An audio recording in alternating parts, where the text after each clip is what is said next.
Hi friends, ഇന്ന് നമുക്ക് നമ്മൾ ചായക്കടയിൽ നിന്നും ബേക്കറിയിൽ നിന്നുമൊക്കെ കഴിക്കുന്ന മോദകം കുറച്ചുകൂടി വ്യത്യസ്തമായിട്ട് കുറച്ചുകൂടി ടേസ്റ്റി ആയിട്ട് എങ്ങനെ ഉണ്ടാക്കാമെന്ന് നോക്കാം. വീഡിയോ കാണുന്നതിന് മുമ്പായിട്ട് നിങ്ങൾ എൻ്റെ ചാനൽ ഇതുവരെ സബ്സ്ക്രൈബ് ചെയ്തിട്ടില്ലെങ്കിൽ സബ്സ്ക്രൈബ് ചെയ്യാനും ബെല്ലൈക്കൺ ക്ലിക്ക് ചെയ്യാനും മറക്കരുത്. പിന്നെ വീഡിയോ കണ്ട ശേഷം ഇഷ്ടപ്പെടുവാണെങ്കിൽ ലൈക്ക് ചെയ്യാനും അഭിപ്രായങ്ങൾ കമൻറ്റ് ബോക്സിലൂടെ അറിയിക്കാനും മറക്കരുത്. മോദകം ഉണ്ടാക്കാനായിട്ട് ഞാനിവിടെ 1.5 കപ്പ് ചെറുപയർ 4-5 മണിക്കൂർ വെള്ളത്തിലിട്ട് കുതിർത്ത് കഴുകി എടുത്ത് വെച്ചിട്ടുണ്ട്. ഇനി ഇതൊന്ന് വേകാനായിട്ട് കുക്കറിലേക്ക് ഇട്ട് കൊടുക്കാം. അതിനുശേഷം ആവശ്യത്തിന് വെള്ളം ഒഴിച്ചു കൊടുക്കാം. വെള്ളം ഒഴിക്കുമ്പോൾ ഒരിക്കലും കൂടി പോകരുത്. ഇതുപോലെ ചെറുതായിട്ടൊന്ന് മുങ്ങിക്കിടക്കാൻ പാകത്തിന് വെള്ളം ഒഴിച്ചിട്ട് കുക്കർ അടച്ചു വെച്ച് ഒരു വിസിൽ കേൾക്കുന്നതുവരെ വേവിക്കാം. നന്നായിട്ട് കുതിർന്ന പയറാണെങ്കിൽ ഒറ്റ വിസിൽ കേൾക്കുമ്പോൾ തന്നെ നല്ലപോലെ വെന്ത് കിട്ടും. ഇനി നമുക്ക് ശർക്കര പാനിയാക്കാനായിട്ട് വയ്ക്കാം. ഞാനിവിടെ ഒരു വലിയ ഉണ്ട ശർക്കരയാണ് എടുത്തിട്ടുള്ളത്. അതൊന്ന് ചെറുതായിട്ടൊന്ന് പൊട്ടിച്ചെടുത്തിട്ടുണ്ട്. ഇനി ഇതിലേക്ക് കുറച്ച് വെള്ളം ഒഴിച്ചിട്ട് പാനിയാക്കാനായിട്ട് വയ്ക്കാം. വെള്ളം ഒഴിക്കുമ്പോൾ ഇതും കൂടിപ്പോകരുത്, കുറച്ച് വെള്ളം ഒഴിച്ചാൽ മതി.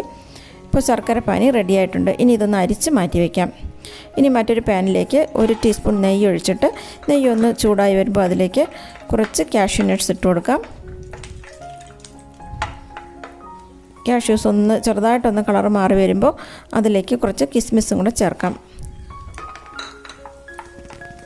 രണ്ടും കൂടി നന്നായിട്ട് ഇളക്കി കൊടുക്കാം. ഇനി ഇതിലേക്ക് 2 ഏത്തപ്പഴം ചെറുതായിട്ട് അരിഞ്ഞത് ചേർക്കാം. പഴം എടുക്കുമ്പോൾ നല്ലപോലെ പഴുത്ത പഴം എടുക്കണം. ഒരുപാടങ്ങ് പഴുത്ത് പോകരുത്, എന്നാലും ഒരുവിധം നല്ല പഴുത്ത പഴമാണ് നല്ലത്. പഴം ഇട്ട് നന്നായിട്ടൊന്ന് ഇളക്കി കൊടുക്കാം. പഴം നന്നായിട്ടൊന്ന് സോഫ്റ്റായിട്ട് വരുന്നതുവരെ നല്ലപോലെ ഒന്ന് ഇളക്കി കൊടുക്കണം. ഇപ്പോൾ പഴം നന്നായിട്ട് വഴന്ന് വന്നിട്ടുണ്ട്. ഇനി ഇതിലേക്ക് 1 മുറി തേങ്ങ തിരുവിയത് ചേർക്കാം.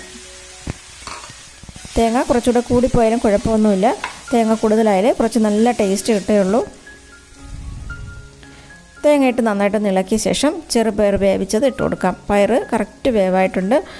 ഒട്ടും തന്നെ വെള്ളം കൂടിപ്പോയിട്ടൊന്നുമില്ല. പയറിട്ട് കൊടുക്കാം. പയറിട്ട് നന്നായിട്ടൊന്ന് ഇളക്കാം. നന്നായിട്ടൊന്ന് മിക്സ് ചെയ്ത ശേഷം ശർക്കര പാനി ചേർക്കാം. കല്ലൊന്നും ഇല്ലാത്ത ശർക്കരയാണെങ്കിൽ പാനിയാക്കണമെന്നില്ല, ശർക്കരയായിട്ട് തന്നെ പൊടിച്ച് ചേർത്താലും മതിയാകും. ഞാനിപ്പോൾ ശർക്കര നന്നായിട്ട് അരിച്ചെടുക്കാനായിട്ടാണ് പാനി കാച്ചിയെടുത്തത്. ഇതുപോലെ വെള്ളമായിട്ട് കിടന്നാലും കുഴപ്പമൊന്നുമില്ല. ഇതൊരു 5 മിനിറ്റ് തീ കൂട്ടി വെച്ച ശേഷം നന്നായിട്ടൊന്ന് ഇളക്കി കൊടുത്താൽ മതി. ഇത് നല്ലപോലെ കട്ടിയായിട്ട് വരും. നന്നായിട്ട് ഇളക്കി കൊടുക്കാം. ഇതിപ്പോൾ ഒന്ന് കട്ടിയായിട്ട് വന്നിട്ടുണ്ട്. ഇനി ഇതിലേക്ക് ഏലക്കാപ്പൊടി ചേർക്കാം. 1.5 ടീസ്പൂൺ ഏലക്കാ പൊടിച്ചത് ചേർത്ത് കൊടുക്കാം. ഏലക്കാപ്പൊടി ചേർത്തിട്ട് നന്നായിട്ടൊന്ന് മിക്സ് ചെയ്തെടുക്കാം. ഇതിപ്പോൾ നല്ലപോലെ കട്ടിയായിട്ട് വന്നിട്ടുണ്ട്. ഇനി ഗ്യാസ് ഓഫ് ചെയ്തിട്ട് തണുക്കാനായിട്ട് വയ്ക്കാം. ഇനി ഇതിലേക്കുള്ള ബാറ്റർ തയ്യാറാക്കാം. അതിനായിട്ട് ഞാനിവിടെ 1.5 കപ്പ് മൈദമാവ് എടുത്തിട്ടുണ്ട്. അതിലേക്ക് 1/2 കപ്പ് അരിപ്പൊടി ചേർക്കാം. ആവശ്യത്തിന് ഉപ്പ് ചേർത്ത് കൊടുക്കാം. ഇതിലേക്ക് ഒരു 1/4 ടീസ്പൂൺ മഞ്ഞൾപ്പൊടിയും കൂടെ ചേർത്തിട്ട് നന്നായിട്ടൊന്ന് മിക്സ് ചെയ്യാം.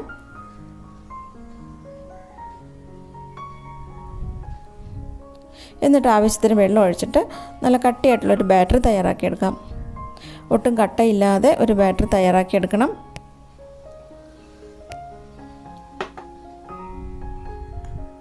ഇപ്പോൾ ബാറ്റർ തയ്യാറാക്കിയെടുത്തിട്ടുണ്ട്. ഇനി നമ്മുടെ പയറിൻ്റെ കൂട്ടിപ്പോൾ നല്ലപോലെ തണുത്തിട്ടുണ്ട്. അതൊന്ന് ഉരുളകളാക്കിയെടുക്കാം. എത്ര വലിപ്പത്തിലുള്ള ഉരുളകൾ വേണമെങ്കിലും ഉരുട്ടിയെടുക്കാം. ചെറിയ മോദകം വേണമെങ്കിൽ ചെറുതായിട്ട് ഉരുട്ടിയെടുക്കണം. വലുത് വേണമെങ്കിൽ വലുതായിട്ട് ഉരുട്ടിയെടുക്കണം. അതിനുശേഷം ബാറ്ററിലൊന്ന് മുക്കിയിട്ട് ചൂടായ എണ്ണയിലേക്കിട്ട് ഫ്രൈ ചെയ്തെടുക്കാം. എണ്ണ ഇപ്പോൾ നന്നായിട്ട് ചൂടായിട്ടുണ്ട്. അതിലേക്ക് ഇട്ട് കൊടുക്കാം.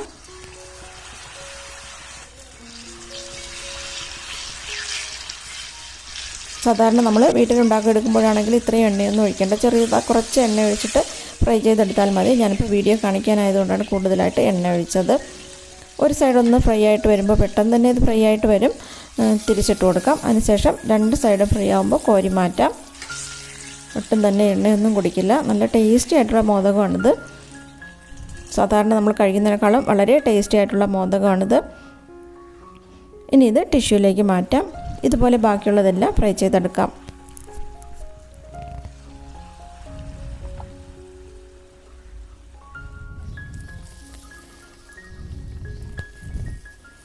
രണ്ടാമതിട്ടതും ഫ്രൈ ആയിട്ട് വന്നിട്ടുണ്ട്. അതും കോരി മാറ്റാം.